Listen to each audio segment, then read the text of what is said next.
Good morning, everyone. Alcohol has played a significant role in human history over 9,000 years.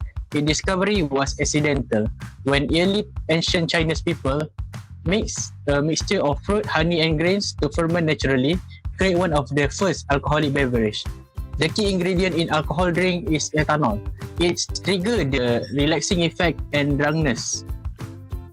Today, ethanol has served important clinical purpose, used in disinfectant, antiseptic, and antidote for certain type of poisoning. So now I'm going to explain mechanism of action of alcohol. When we first ingest the alcohol, it will act on our central nervous system, which will enhances our GABA A receptor activity, and then increase our chloride influx, which will lead to hyperpolarization, and then causing CNS depression, like sedation, encephalitis, and motor incoordination. It will also inhibit NMDA glutamate receptors, and then lead to decreased excitatory neurotransmission, and then causing cognitive impairments such as memory loss, learning difficulty, and sedation. It also brings additional neurophysiological effects such as increased calcium influx at presynaptic terminals, and then decreases neurotransmitter release and causing further CNS depression.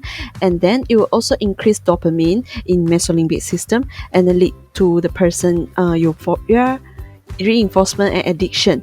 And then lastly, it will inhibit voltage gated calcium channels, decrease neurotransmitter decrease also, and lead to sedation. Alcohol dependence is a brain disorder where a person loses control over drinking due to changes in the brain chemistry. So, dependence may result from the overactivity of the same pathway when the ethanol effect has dissipates and when the body has not taken its time to return to the normal free ethanol state. So there are two drugs that we can use as a treatment for alcohol dependence, and they are disulfiram, naltrexone, and also acamprosate.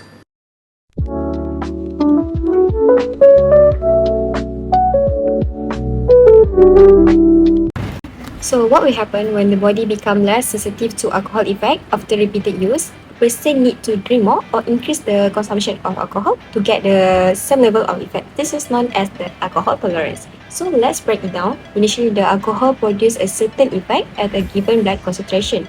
But over the time, tolerance develop means that our brain and also our body become less responsive to the same amount. So as a result, the person increase their alcohol intake to achieve the same effect. This happens due to two main mechanisms. First of all, the liver speed up the alcohol metabolism by increase the enzyme activity, such as the alcohol dehydrogenase, which break down the alcohol faster. And then the second one, the brain adapts by reducing GABA sensitivity and increase the glutamate activity, making the sedative effect to alcohol feel weaker. When a person who drinks heavily suddenly stops, their body reacts sometimes in dangerous ways. This reaction is called alcohol withdrawal symptoms.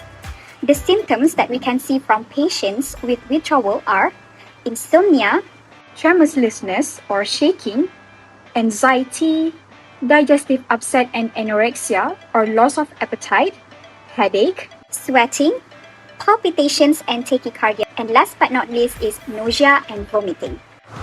Now looking into the antidote management for alcohol toxicity, starting off with acute ethanol toxicity, which is managed supportively using airway protection, IV fluids, and correction of metabolic derangement such as hypoglycemia and electrolyte imbalance. One key thing to note here is that thiamine is usually administered before glucose to prevent Wernicke's encephalopathy.